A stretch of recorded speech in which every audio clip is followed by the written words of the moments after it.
কলকাতা এক স্টুডিও ঘর। মায়া ও রুদ্রজিৎ একটি নতুন ভিডিও প্রজেক্টে কাজ করছে, ইন্ডিয়াজ টপ 5 হন্টেড হাউসেস। মায়ার হাতে একটা পুরনো ছবি আসে, অরিন্দম ও একটা কাঠের বাক্স, যেটি তার চাচার সংগ্রহে পাওয়া গেছে। ছবির পিছনে লেখা, সব রাস্তা শেষ হয় একটায়, নকশালবাড়ি। মায়া থমকে যায়। তার মা ছোটবেলায় একবার বলেছিলেন, তোর বাবার শেষ চিঠি এসেছিল নকশালবাড়ি থেকে। মায়ার বাবা ছিলেন সেই অরিন্দম সেন। মায়া ও রুদ্রজিৎ অন্ধকার রাতে বাড়িতে প্রবেশ করে।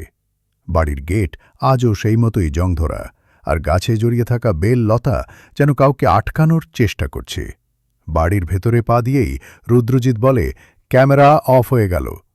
মায়া দেখতে পায় ঘরের মাঝখানে সেই একই নীল আলো।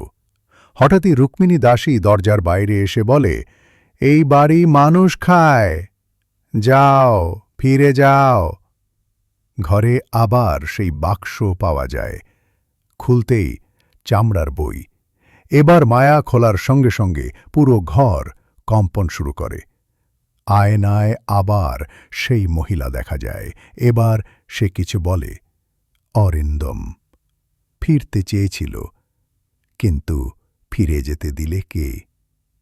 মায়া নিচতলার পুরনো আর্কাইভ ঘরে একটি ফাইল খুঁজে পায়। অরিন্দম সেন, মৃত ঘোষণা, কিন্তু দেহ অনুপস্থিত।